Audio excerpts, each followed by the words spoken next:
Christian, obviously, you have been put through a whole lot of consecutive games. You've lead the team in minutes. How are you feeling after what's probably been an exhausting season so far? I feel pretty good. My running stats are the same, right? Nothing has changed from that perspective. Yeah, I feel a little bit of fatigue every now and then. There's moments in the game where you need to catch your breath. I mean, that's just the name of the game. You go through those spells throughout the MLS season every year, and so just gonna find a nice time to get a break, and then I'll feel refreshed and ready to go.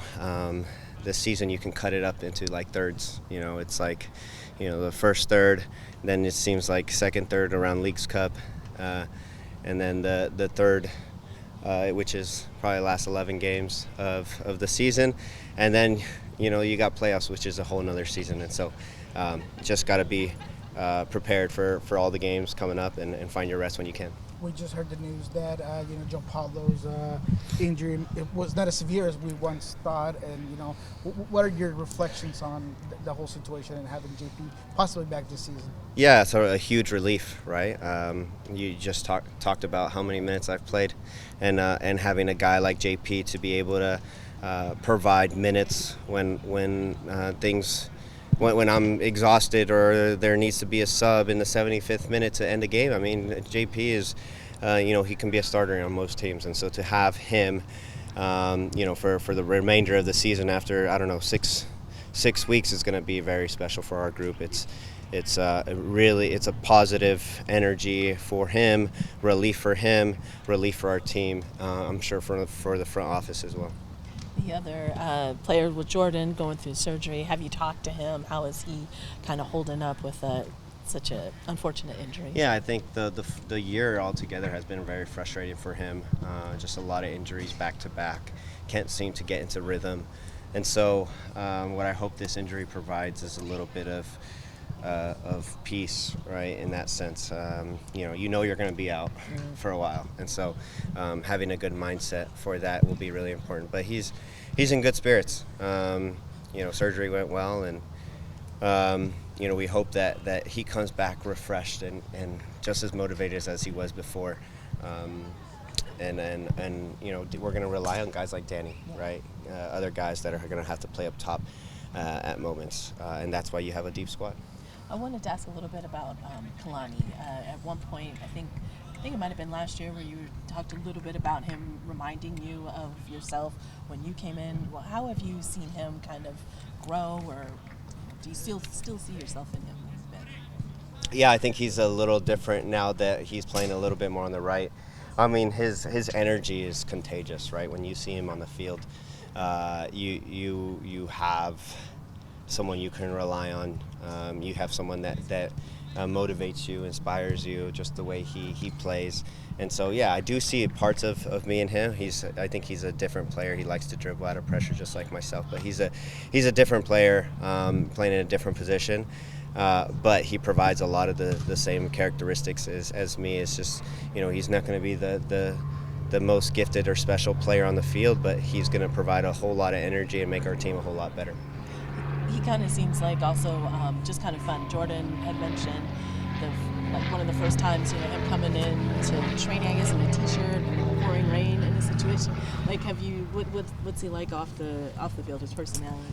He's goofy. He's hilarious. Always in a good mood. A guy again that brings energy on and off the field. High energy though. He can go golfing and be ready to train the next day, the same day, you name it. He's a guy that wants to be, he's very adventurous, wants to do stuff, super active. And so then, he brings that into the locker room, and we need that positive energy, especially when things aren't going well. Is he better at golf than you? No. But he gets addicted to things very fast. He has an addictive personality, and so I'm sure he's going to be really good soon. This team has had so many ebbs and flows on the attacking end. You guys tried something different starting off the season, playing with wing backs, and you guys have really tried to move things around. Now the offense is really going. From your perspective, what is it that's made you guys so successful over the last couple of games? Well, I think we're taking chances. We're getting on the ball a whole lot more. We're breaking down teams a little bit better in the final third. I think it's warmer out. It's hot. Teams play a little bit more open when it's hot, and so I think a lot of things. I think at times we rely on Open and myself to defend in space a whole lot, and that allows us to have guys forwards to ready to counterattack. I think there's a lot of moments, but I do feel like there's belief that you can score. I think there was a point in our season where we're like, oh, when are we going to score this type of goal? How are we going to score this? How are we going to manufacture this? And now it's like, yeah, we think we're going to score. Yeah, we're gonna get chances, but now we just need to bury them and take advantage and score those 2, 3, 4 goals in a game. Atlanta is a team with a lot of talent, a lot of firepower. They've struggled this season, however. How do you see this game going about in Atlanta? Well, it's a team that I think needs to get a result. It's a team that will probably tidy up a little bit defensively. They've been high pressing a little bit more.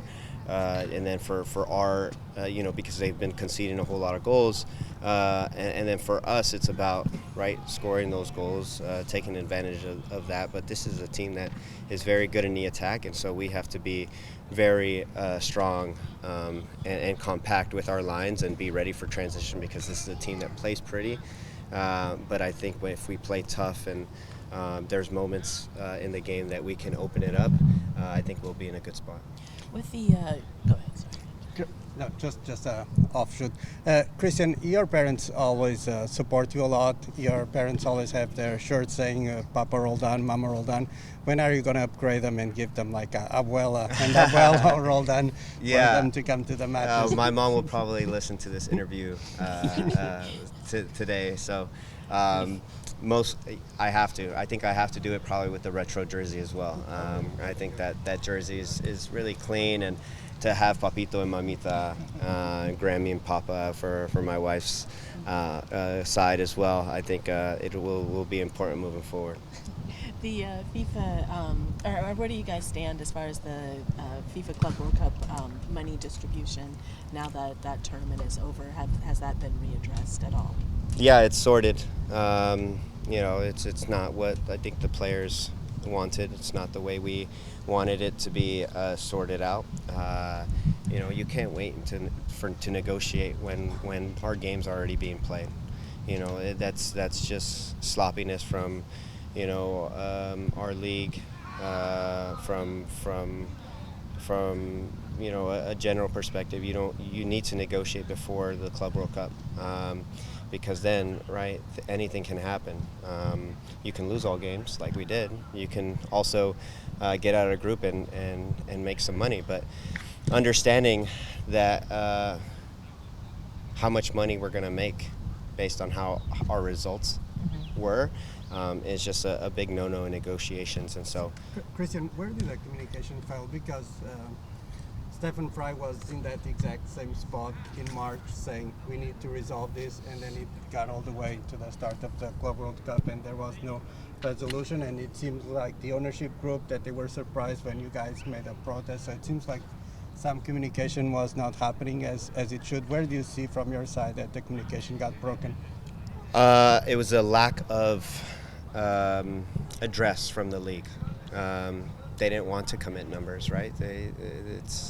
I understand it's a business at the end of the day, and so to delay, it's obviously a tactic. It's we talked to our association about this for a long time now, and it needed to be addressed a long time from our league. They didn't push to even negotiate until essentially a week before the Club World Cup started. We can't start negotiations. It has to come from the league, and so for us, we wanted dialogue. We didn't get it until a week before, and so for us, the way we perceive it is it's a lack of ambition to try to negotiate in a fair way with us players. Right, when you say it's sorted, is it the 20%? If you Miami will get 20% of what they what players would get if you advance, or what the team gets if you advance. Is that what you mean? Yeah, by I believe sorted, or it. what I, it is? I believe it's 30% Oh, is it 30? of I don't I I'll can't check. remember. Yeah, Yeah, yeah. top of my head, but I do But believe you it. guys, because sorry, I didn't mean this, but because you guys didn't get a result in pool play, you won't get anything more than the. What? We got a tiny bit more. Oh, okay, okay. We did get a little bit more from a general pool of money, Okay. and then it was additional 30% of whatever you brought home. Schneider is a guy that is going to be signed by the team to help out that depth at midfield. What have you seen from him as a young player and what he could provide for the squad? I think Schneider is a player that is very dynamic. He's a player that has an engine on him, has the first touch of a veteran, and then he has the ability to attack space. And so, he has a lot of good qualities in him, and then we just need to fine tune some of the things. At times, as a young player, you play a little chaotic. So Schneider at times can do that, but once he feels the game slow down for him, I think he's going to be in a really good spot to contribute. Pedro de la Vega came and had probably the best game he's had as a sounder. What have you seen from him, especially on that left side where maybe he looks very comfortable in? Yeah, I think on the right side especially, we ask a lot of Jesus to be more of a passing player on the right side, rather than a 1v1 wide player. And so to put him on the left, I think we put him in a position where he's extremely comfortable, where he's dynamic to be able to cut into space, do 1v1, but also get on his right foot like he did and shoot from top of the box. It's a position that he's super comfortable in, and hopefully we can see more out of it because we see it in training, but we just need to get him involved in the game a little earlier so we can see it throughout the 90 minutes.